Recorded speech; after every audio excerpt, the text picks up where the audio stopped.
C'est le mec le plus bavard que je connaisse. Juste après moi. Non mais je vais conclure quoi, j'étais même pas là.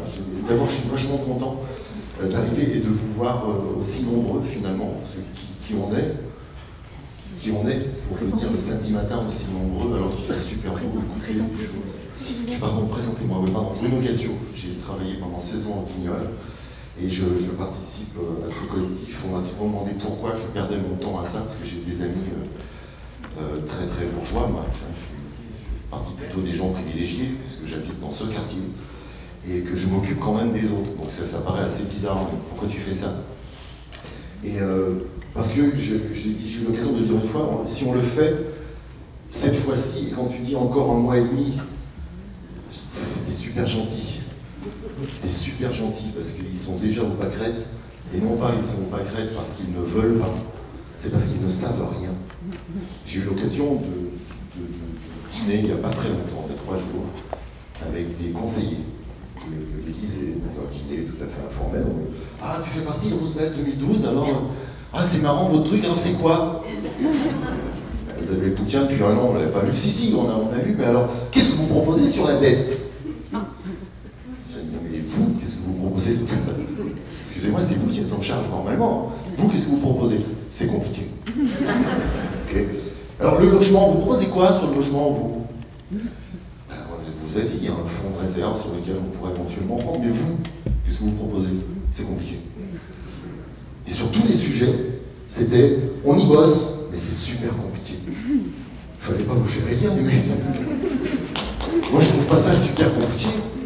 Il n'y a pas des choses compliquées. Il y a des choses qui sont assez simples. À droite, on voit à peu près, si on continue comme ça. On peut adhérer à ça, pourquoi pas, après tout, en se disant, on lâche la spéculation, on les laisse faire, ils font ce qu'ils veulent, ils continuent, les banques privées continuent à travailler, elles n'ont de compte à rendre à personne qu'à nous, puisque quand elles perdent, elles viennent vers nous en disant s'il vous plaît les gars, vous pouvez me prêter. Donc on peut continuer comme ça, la droite pense ça. Bon ok, continuons comme ça. Nous on estime que ça va dans le mur. L'année dernière, je crois, il y a un article dans le Monde il y a quelques jours où on disait que 1% des Américains les plus riches s'étaient accaparés l'année dernière 97% de la richesse. Ça ne peut pas être trop. On peut dire c'est un peu trop. Si on veut être poli, sinon on dit c'est une infamie, enfin, c'est insupportable. Et c'est insupportable non pas seulement philosophiquement, c'est même insupportable bêtement pour le travail. Qui va consommer? Qui va travailler? Enfin bref, quand on leur dit ça, les conseillers disent « Ouais, non, mais vous avez raison. La séparation des banques de dépôt, des banques d'affaires, vous avez raison. C'est dans le programme de François. Hein. D'accord, oui. Et vous en êtes tout. C'est compliqué. Putain, c'est si compliqué que ça. Alors, il nous explique aussi qu'en face de nous, parce que pour nous ici c'est facile de revendiquer et de dire « Vous l'avez dit, faites-le ». En même temps, non, c'est pas si compliqué, je l'ai dit, je le fais. A priori, j'y ai réfléchi avant si je dis quelque chose. Et ils nous ont dit, oui, mais on a 5 000 milliards d'euros en face de nous. Ah oui. Et quand on a besoin de 10 milliards d'euros, ben c'est eux qui les prêtent. Et en ce moment, on a besoin de 10 milliards, 20 milliards, plus que ça, même on a besoin d'un gros paquet.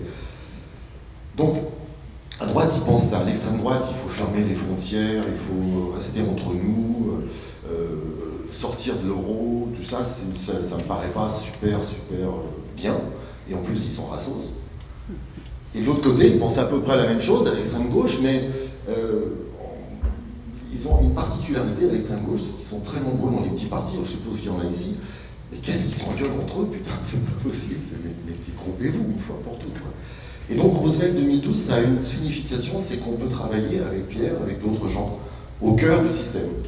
On peut y aller, on peut leur dire, leur mordre le mollet. Voilà, c'était mon expression à moi, c'était leur mordre le mollet. Alors de façon ludique, et puis je vois ce qu'il y a écrit de Stéphane Hessel derrière la métamorphose ou la mort. C'est ludique à mort, je trouve. Si on ne change pas, on meurt. Ouais, c'est vraiment... Mais en même temps, c'est vrai. Personne ne voit comment on peut continuer durablement comme ça. Je dis durablement, ça veut dire 5-10 ans. On prend des exemples toujours simples dans la vie, on essaie de simplifier. Il ne faudrait pas, parce que quand on est en face d'eux, ils disent « c'est compliqué ». Mais en même temps, il y a des choses simples. J'ai vécu un truc là, en Corse. J'étais en Corse, je connais un type qui loue des bateaux. C'est un loueur de bateaux, il a 25 bateaux, 27 bateaux. Il a identifié que dans son travail, alors les écolos vont me dire « oui, mais les bateaux, ça pollue », je vous expliquerai après comment on peut ne pas polluer avec un bateau. mais cet après-midi parce que ça prend du temps.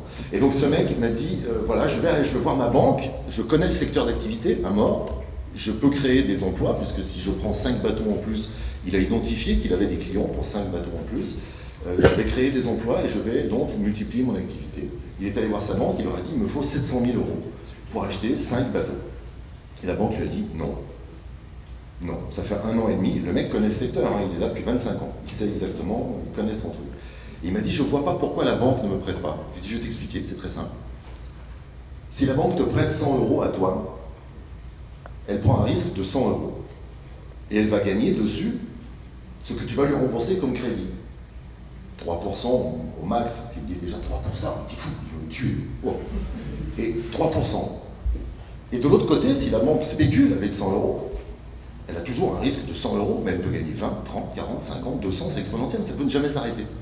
Pourquoi elle irait s'emmerder? Et si j'étais banquier, je ne suis pas sûr que je ne ferais pas comme elle. Pourquoi j'irais m'emmerder à prêter 100 € sur un dossier à quelqu'un qui va me rapporter que 3? Non, je vais continuer à spéculer. Et ça ne peut jamais s'arrêter. Parce que dans la logique d'un banquier, c'est normal, il mettra toujours ses meilleurs éléments sur la spéculation. Ils vont inventer des produits incroyables, auxquels personne ne comprendra rien, même pas le mec qui l'a créé. Mais qui peut leur rapporter de l'argent. De l'autre côté, c'est un produit super simple. On étudie le dossier de quelqu'un, on travaille, on prête de l'argent, parce que c'est le boulot d'une banque.